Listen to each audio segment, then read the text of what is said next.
আৰক্ষী থানাত অংশুমিতা গগৈয়ে প্ৰথম ৰাকেশ পালৰ ওপৰত বা লোকসেৱা আয়োগৰ ডেণ্টেল ডক্টৰৰ নিযুক্তিক লৈ পেলাই এজাহাৰ এখন দাখিল কৰে।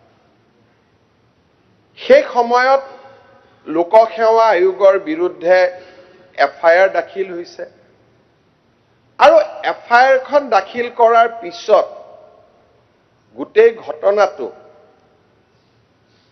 আমি যদি বিচাৰিলোহেঁতেন যে এইটো পোহৰলৈ আহিব নালাগে আৰু 2-3টা 10টা চাকৰি ব্লেকমেইল কৰি ল'ব লাগে, তেতিয়ালে গোচৰটো আগেই নাবাঢ়িলেহেঁতেন।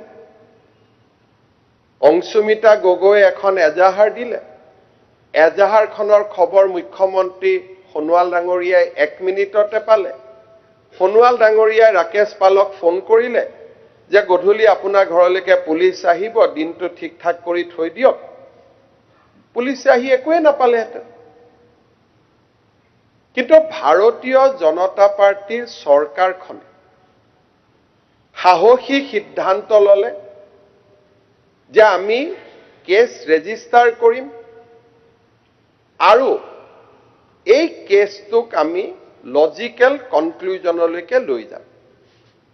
আজি যিসকল ব্যক্তিয়ে ভাৰতীয় জনতা পাৰ্টিৰ চৰকাৰখনক বা কিবা এপিএছচি ফৰ ইনজাষ্টিচ এইবিলাক টুইটাৰ হেণ্ডেলৰ নাম কৈছে, তেওঁলোকে এপিএছচি ফৰ ইনজাষ্টিচ টুইট নকৰে। তেওঁলোকে পৃথিৱীৰ আমেৰিকাৰ পৰা ইংলেণ্ডৰ সব ঘটনা টুইট কৰে। এইবিলাক হেণ্ডেলৰ কোনো ক্ৰেডিবিলিটি নাই।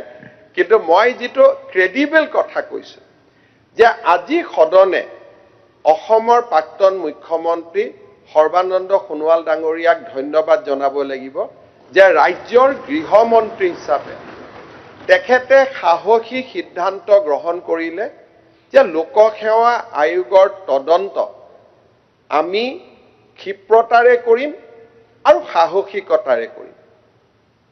লোকসেৱা আয়োগৰ তদন্ত আৰম্ভ হ'ল। ডেণ্টেল ডক্টৰৰ কেছ আছিল। সেই সময়ত যদি আমি বিচাৰিলোহেঁতেন তাতে সীমাবদ্ধ হৈ থাকিলহেঁতেন। কিন্তু আমাৰ চৰকাৰখনে সিদ্ধান্ত ল'লে যে নহয়, লোকসেৱা আয়োগক আমি কলংকৰ পৰা মুক্ত কৰিম।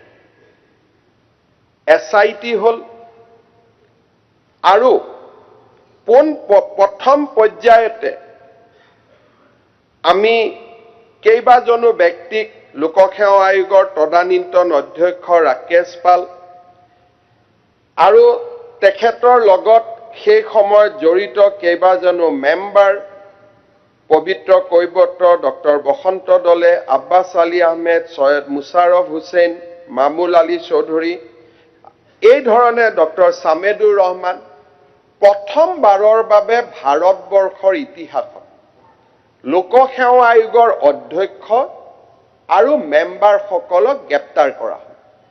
ইয়াৰ আগলৈকে ভাৰতবৰ্ষত কোনো উদাহৰণে নাই যে এপিএছচি বা পাব্লিক সাৰ্ভিস কমিশনৰ চেয়াৰমেন আৰু মেম্বাৰক এই ধৰণে গ্ৰেপ্তাৰ কৰে।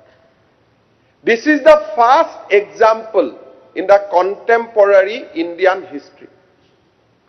আৰু ইমান ডাঙৰ সাহসী সিদ্ধান্ত আমিও শ্বিলঙত মাতি লৈ গৈ হিচাপ নিকাচ কৰি ল'ব পাৰিলোহেঁতেন বা কৰবাত মাতি লৈ গৈ হিচাপ নিকাচ কৰি ল'ব পাৰিলোহেঁতেন। কিন্তু আমি সিদ্ধান্ত লৈছিলো যে নহয়, আমি এক্সেম্পলাৰী একশ্যন ল'ম। লোকসেৱা আয়োগৰ অধ্যক্ষক আইনমতে আমি ডিল কৰিম, গ্ৰেপ্তাৰ কৰিম, মেম্বাৰসকলক ডিল কৰিম আৰু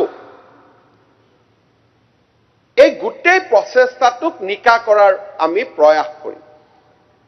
আজি আমাৰ চৰকাৰৰ দিনত লোকসেৱা আয়োগত যিমান নিযুক্তি হৈছে, ইয়াৰ পৰৱৰ্তী justice Biplab Sharma commission is about 2013 and 14 Rakesh পালক বিদায় দিয়াৰ পিছত লোকসেৱা আয়োগত হোৱা প্ৰত্যেকটো পৰীক্ষা স্বচ্ছতাৰ ভিত্তিত কৰা হৈছে।